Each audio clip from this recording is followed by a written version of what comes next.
Первый подкаст в истории школы, который выйдет. Как начался ваш путь в образовании? Так вышло, да? Что вас вдохновляет вообще в жизни? Домашнее задание, я не знаю, получу двойку. Ко мне это не относится еще. Зяткер, если что, привет. Экзамен такие, программа такая, там была контрольная работа какая-то, да, устная. Маленький, меньше, чем Караганда. Да ну серьезно? Какой ниш лучше? Ниш Караганда или ниш Кокшетау? Чего мне не хватает, это, наверное, французский язык я не преподавала, только английский язык. Но это ничего не отменяет, все равно скидываемся. Да, бы уже группу кто-то закрыл. Тут, по-моему, вообще ничего не заканчивается. Мне кажется, все младшие классы такие. А потом вы имеете хобби на русском начинают говорить. Старые методы вот эти, да. Хочу спросить, какая у вас любимая фраза ваша? Мне на это слово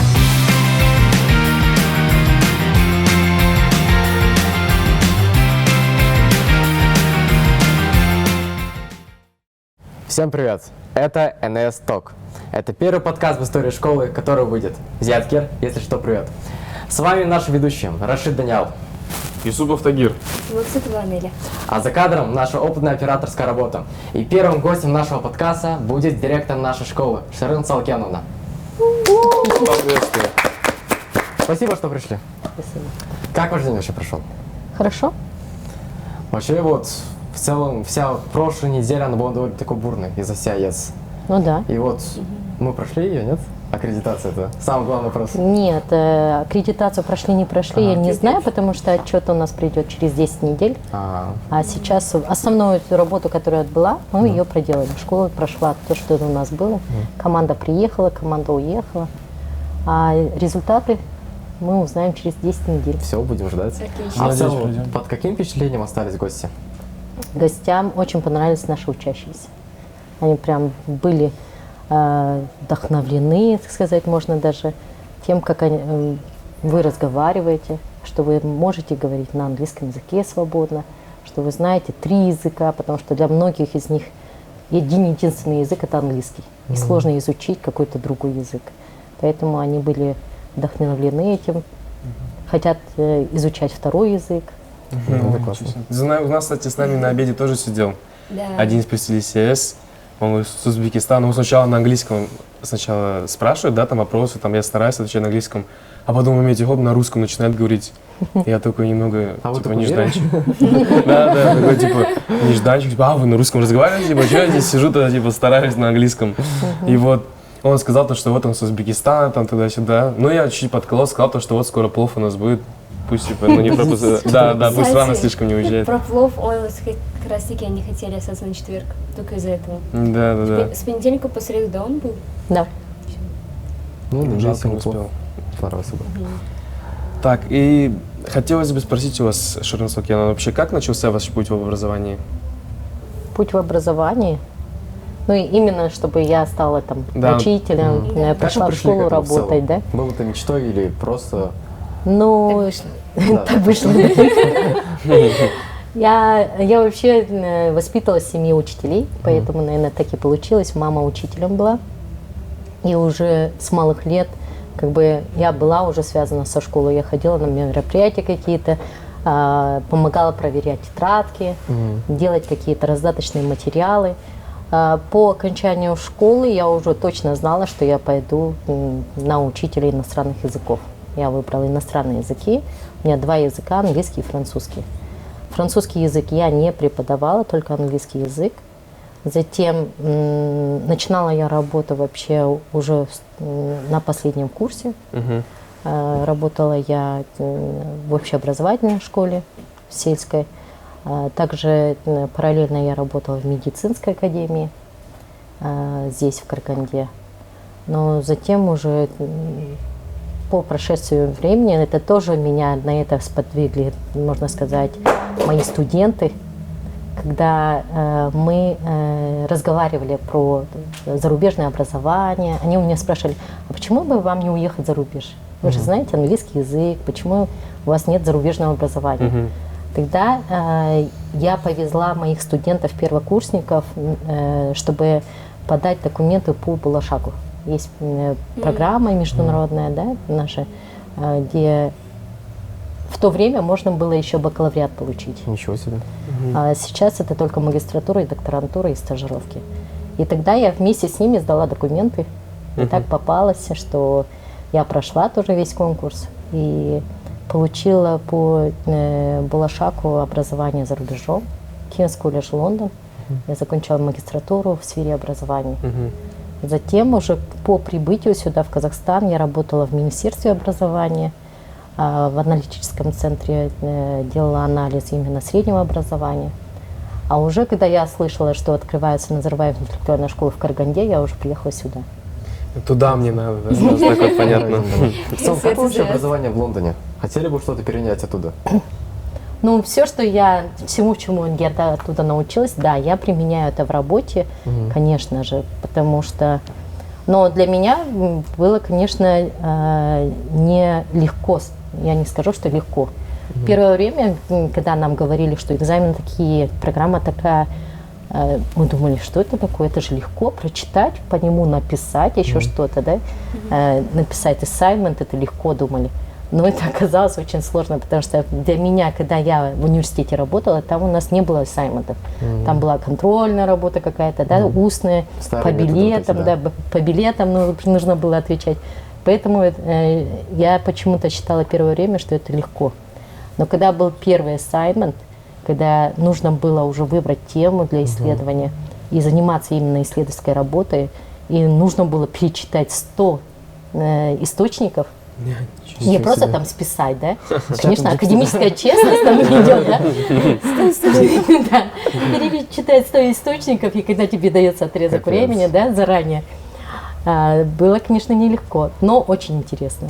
Сейчас это все применяется, потому что в школе я сейчас преподаю глобальные перспективы, и я тоже обучаю детей работать с источниками, вести исследовательскую работу, писать ассайнменты, тоже этому всему. Поэтому это все применимо. Это да. А тут такой вопрос, вот назрел, не знаю, изменяется, ну как бы, чем отличается менталитет вот у нас и вот как-то вот в Англии? Менталитет? Какие Я ценности даже не у знаю. английского Менталитет, народа? наверное, в том, что они заранее все планируют, а у нас это в последнюю минуту. А у нас там А если... за тайм Да, у нас там если Понятно, на 6 что запланировали, то там как минимум 7, да? Когда мы вам говорим тоже, давайте, вам нужно на этом уроке это все успеть, чтобы домашним заданием этого не оставалось. Если вы помните, на занятиях то же самое происходит, да? Когда вы думаете, ай, давай я это оставлю, и дома это все повторю, а на следующий урок принесу, да? И не получается. В этом, конечно же, очень хорошо, когда идет тайм-менеджмент, когда вы планируете, учитесь планировать все заранее. У меня все было прописано за год. Я знала, в какое время у меня сдаются ассайнменты, в какое время мне нужно сдать промежуточное, в какое время мне нужно встретиться с преподавателем. Это все было уже прописано. Хотя здесь мы тоже пытаемся это сделать, да, но наш менталитет какой-то, оставить все на последний момент и все равно все сделать отлично, это у нас тоже получается почему-то, да? Вообще вот еще хотелось бы уточнить, а что вас вдохновляет вообще в жизни на такой ответственной должности? Нужно же что-то, чтобы опора какая-то была, хобби, может, какое-нибудь? Ну, вдохновляет, я всегда говорю, это дети, потому что Цветы школа... жизни. Да. Как бы мы ни говорили, как это сложно вообще воспитывать и давать какие-то знания детям, но все равно вдохновление берется от детей. Это учащиеся, которые заполняют эту школу. Без них не было бы лучших учителей. Лучшими учителями становятся только за счет учащихся. От того, как учитель мастерски подходит к своему делу.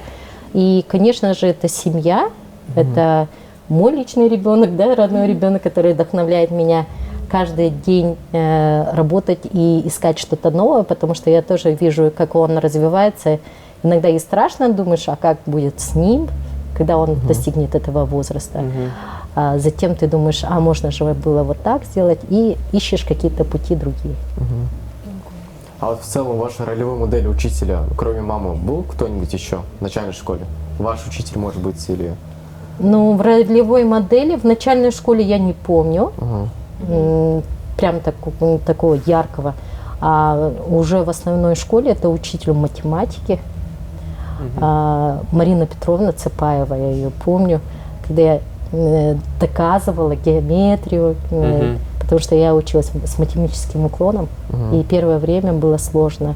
И для меня этот учитель запомнился, потому что ее метод преподавания был совсем другой. Это не так, чтобы да, она требовательная была, но не было этого страха, что вот она у меня спросит домашнее задание, я не знаю, получу двойку, такого не было. Была поддержка, что можно эту теорему доказать по-другому. И мы искали прям, я помню, что мы командами, прям группами работали над тем, чтобы найти доказательства этой теоремы именно. Как по алгебре решать задачи, какую формулу применить. Это все, любовь к математике, скажем, пришлось от нее. И она была моим классным руководителем также. Это очень... Вообще вот быть гуманитарием в технической школе, каково это? И в целом, вот у меня лично такая проблема. Я гуманитарий, но тут, вот, честно говоря, тяжко. Но мы справляемся. А ко мне это не относится. Вы сами как вообще справились с этим? Ну, для меня, да, это тоже было сложно, но по моим навыкам, потому что школа у нас была экспериментальная, и нас класс разделили на 3. Естественно, математический и гуманитарный. Я попала в математический класс вообще по навыкам, поэтому я стала изучать математику и физику. Хотя всегда мне нравились языки. Поэтому по окончанию школы я не пошла, как все мои одноклассники, экономистом, бухгалтером стали, да? Кто-то в инженерию пошел, но у меня получилось языки. Очень интересно. И так, если мне не изменяет память, то 3-я спартакиада по футболу проходила в Нижкокшетау. И вы получили, ну, как нам известно, вы бывший директор Нижкокшетау как раз-таки, да? И я тогда, помню, участвовал на спартакиаде, мы заняли 3-е место. У нас там даже возле спортзала фотография висит с вами общая. И вот сейчас вот такой вопрос с подвохом. Какой Ниш лучше, Ниш-Караганда или Ниш-Кокшетау? Для меня, я не скажу, что я могу сравнить и сказать, что кто-то лучше, кто-то хуже. Нет, да, я была директором Кокшетау, и эта школа для меня родная, потому что это мой первый опыт директорства. 3 года я отработала там, но и Караганда мне тоже родной город и родная школа, потому что я здесь начинала свой путь заместителем директора, и вернувшись в школу, я не почувствовала такой сильной разницы. Поэтому я не скажу, что есть сравнение, что-то лучше, что-то хуже. А вот что бы вы хотели бы, например, построить в нашей школе, то, что есть в Кокшетау, но нет у нас? Или добавить? Да. Вот 3 вещи давайте отметим. Но я не думаю, что мы прям сможем построить, но чего мне не хватает, это, наверное, атриума. Мне очень нравился атриум в городе Кокшетау, потому что там можно было собрать всех и на 1-м, и на 2-м, и на 3-м этаже. И вообще красиво всегда проходили мероприятия, не в спортзале.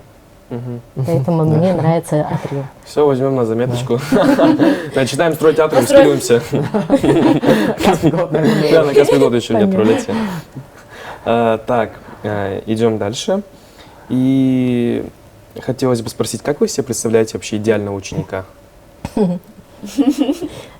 Идеальный ученик, ну, как вы себя представляете? Я думаю, каждый из вас считает себя идеальным.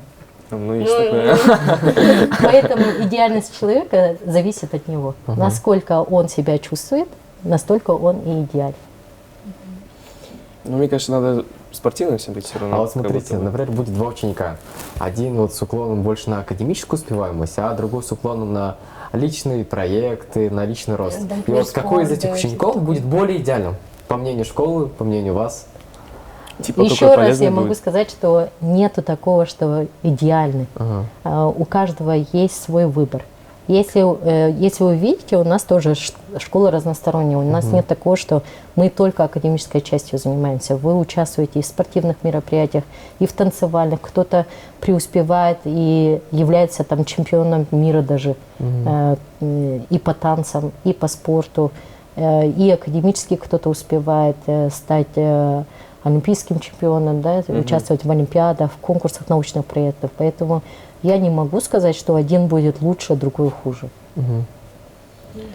Кстати, у вас много вообще друзей в школе было? Как у вас там учились еще? Расскажите, это очень интересно. Такой вопрос, вот как бы, в целом, у вас сохранилась дружба со школы, вот с кем-то? Потому что мне кто-то говорил, то, что школьная дружба, она такая самая крепкая, то есть она на всю жизнь. У меня были две школы, потому что мы переезжали с семьей, и я поддерживаю отношения с первой школы, где я училась, с начальной школы до средней школы, и со средней до старшей школы. Да? Две школы. У нас есть команда WhatsApp, как всегда, группы, да? Где мы переписываемся, где мы встречаемся. Последняя встреча была, сколько у нас? До пандемии, да? Сейчас помню, до пандемии была встреча, где мы встречались, семьями приезжали, многие уже живут не в Казахстане, за рубежом, кто-то с Америки, кто-то с Германии приезжал, кто-то с России приезжал. Мы поддерживаем отношения. Я думаю, у вас тоже останутся такие же отношения. Но я не скажу, что идеально все 24-28 человек мы встречаемся, но в группе все сидят, мы узнаем, кто где находится, стараемся друг друга поддерживать. Отмечаем какие-то даты. Открытки «Доброе утро». Нет, такого нет. Каждое утро, да? Доброе утро. Такого нет, конечно. Тогда бы уже группу кто-то закрыл. Могут писать только одни. Спам-жалобы, да? Нет, такого нет. Есть ли у вас что-то, что не хватает вот в Нижкороде, что, может, скучаете почему-то там из Кокшетауского? Кроме атриума. Кроме атриума, конечно. Атриум в планах уже. Надеюсь, Мы его уже ребята устроим. скидываются, да? Уже скидывали, наверное? Нет, атриум, давайте вы закончите школу, станете инженерами, архитекторами. И тогда за свой счет. придете- Но это ничего не тогда отменяет, все равно придете, да? скидываемся. И тогда придете к нам со своим проектом. Хорошо? Да, хорошо. Давайте. договорились. А мы взяли, не рассмотрели. Посмотрим. По Кокшетау я, наверное, скучаю по людям, потому что привыкаешь 3 года, работая с коллективом, с детьми. Это сам город. Город маленький, меньше, чем Караганда. Спокойствие этого города, потому что в Кокшетау жизнь такая более компактная, так как маленький город. И я даже в первое время не могла привыкнуть, потому что Караганда большой город, и у нас все начиналось рано утром. Я, например, рано утром встаю в 7 часов, и мне нужно уже решать какие-то вопросы. А в Кокшетау все начинается только с 8, не с 7, да? И Тут, по-моему, вообще ничего не немножко- заканчивается. Даже не Немного то, что- было город, который никогда не спит. сложнее в первое время, но к этому, оказывается, привыкаешь, и этого не хватает, вот это, что жизнь умеренная и спокойствие это какое-то, да, но в то же время Караганда сама по себе, она город индустриальный. Здесь такое движение рано утром, поздно вечером. И это тоже, как-то к этому тоже привыкаешь, да? Я это все вспоминаю, сейчас уже все адаптировалось за месяц, да? Там, хотя мне нужно было 3 месяца, я пыталась какие-то расшевелить людей, делала какие-то мероприятия, мне этого не хватало. Хотя сейчас все нормально.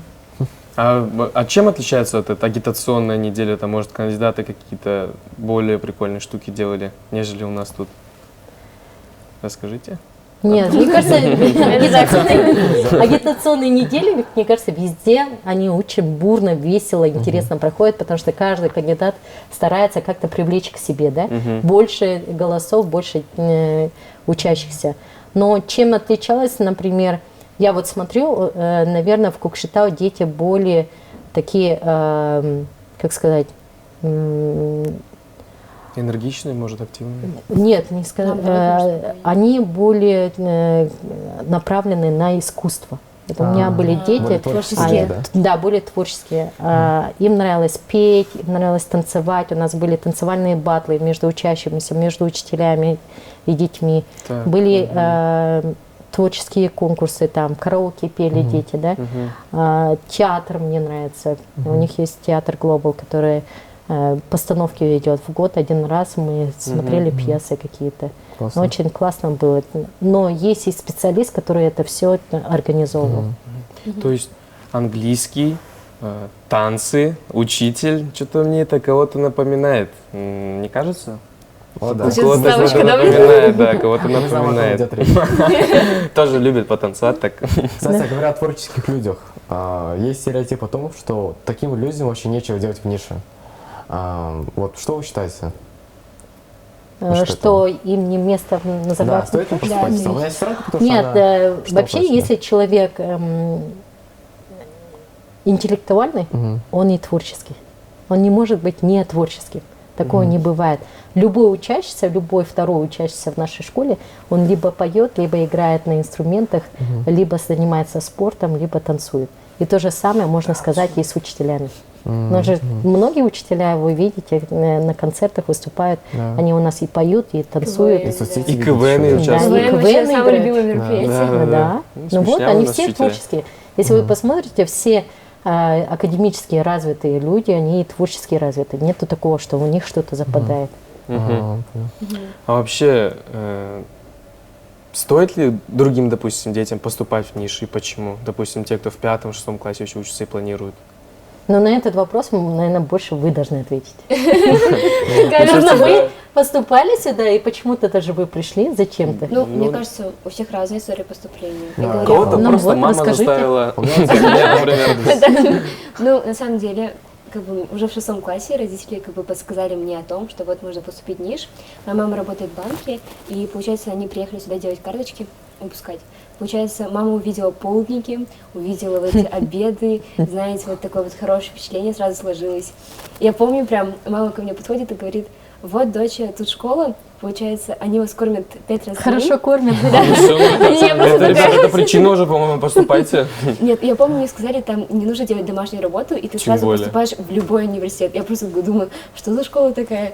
В итоге вот 11 месяцев упорного труда, получается, вот одна из первых, ну, в списке. Ну вот, вы в 11 классе. Вы сейчас жалеете о том, что вот так послушали родителей? Да нет, Ну, конечно, нет. совершенно нет. Как Ну минимум, ну, такое окружение, мне кажется, есть не у каждого человека. Не в каждой школе самое Да, и главное не в есть. каждой школе. Не знаю, ну, этот... Экстренный звонок. Так. Он здесь курсует. Но у каждого своя личная история поступления. У меня вот, например, часть сестренка, она в 6 классе.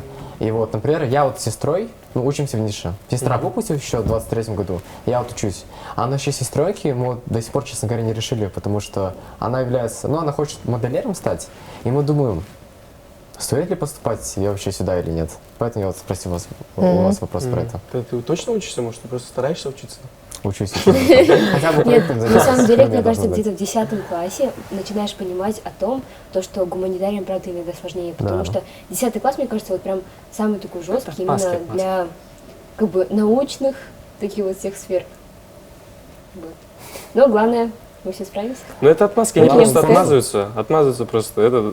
Поэтому поступайте математику в не хотят нашу учить. школу 5-6 Поступайте. классы, Можно? обязательно поступайте, Да, да? поступайте, да. Но Вы не если... пожалеете, самое главное. Они просто математику не хотят учить, поэтому про гуманитарии что-то там говорят. А так тут все что. Вообще, по вашему мнению, как считаете, какие качества должны быть у президента? Президент? школы? Да. Но президент школы в любом случае у него должны быть лидерские качества, чтобы за ним пошли дети, его слушались, да, можно было равняться, да, младшим классам. И, конечно, это качества человеческие должны быть, эмпатия должна быть, когда президент может и выслушать, и дать какой-то совет, да, уметь слушать, уметь слышать тоже, уметь разговаривать, коммуникационные навыки в первую очередь, потому что общаться-то нужно, коммуникации строить нужно, не только внутри школы, но президент нашей школы – это лицо наше, когда вы должны быть, представлять нашу школу среди других школ. Да. Да, кстати. И в городе тоже, если вы знаете, у нас тоже уже проходят какие-то мероприятия, мастер-классы, городские даже, когда вы тоже как президенты участвуете в этом и представляете школу. Поэтому человек должен быть разносторонним. Тоже так считаю, но мне кажется, для нынешних 7-8 классов там и больше не совет, хотят, чтобы им совет дали, а конфетку какую-нибудь, шоколадку. Потому что... Да, турнир Brawl Stars, дайте, сделайте и все. Любой президент the best просто. Но мне кажется, они именно о такой школьной жизни мечтали, будучи вот в прошлой школе. А Со надо уроки шкафчиками не учить, там. да, сидеть, чисто Да. брал катать, да? Халявный был, Мне кажется, батл в целом, пас. Мне кажется, все директора младшие и классы такие. президента. Мы тоже такими были. Ну, да. Это детство знаю. как-никак же. А вон Газ у нас был. Я за конфетками не бегал. Мы на карантине тогда Мы сидели тогда, все. получается, был президент, ну, баллотировался. Получается, он обещал бассейн в школе. Это ему Да, нужно- да, ему это нужно смотреть. грибы. Я за него голосовала. Знаете, Ради бассейна. легенда в лицо. Бассейны. Мы еще сидим, я еще сижу, я эту школу не знаю, в 7 классе, думаю, да ну серьезно, Ого, там что, бассейн бассейн! можно что ли что-то сделать? Думаю, конечно, все смело. А потом приезжаю, да, и думаю, блин, а где он здесь собирался бассейн-то этот сувать? Тоже Поэтому странно. планы должны быть реалистичными. Да, да. Так что слов на ветер не бросаем и идем дальше. Что бы вы хотели пожелать вообще всем ученикам нашей школы? Всем ученикам желаю крепкого здоровья.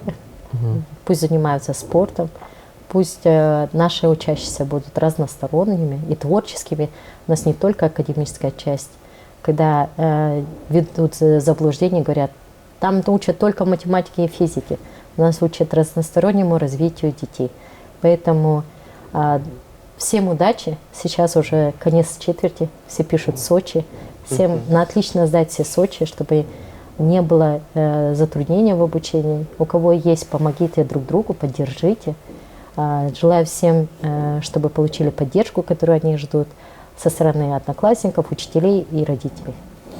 Ну да, кстати, насчет Сочи пора бы уже и готовиться начинать, поэтому, думаю, нужно заканчивать. И хочу спросить, какая у вас любимая фраза ваша, которую вы прям любите Мы прям часто любите говорить? часто Да. говорить. Да? Это будет наша рубрика в каждом выпуске. Да, да. В каждом выпуске будете узнавать. Мне нравится слово «атмосферно». Я его запомнила, у нас какой-то класс был, у них прям это слово было. Здесь так атмосферно, так атмосферно. Поэтому пусть будет атмосферно. Атмосферно. Атмосферно. Атмосферно. Сегодня было Снова это атмосферно. Да, да. Заканчиваем этот выпуск. На атмосферной волне. Да, Надеюсь, вышел очень Надеюсь, встречаемся не последний раз. С вами был Лена Исток. И пусть все будет атмосферно. Все? Yeah. Первый съем, а второй съем.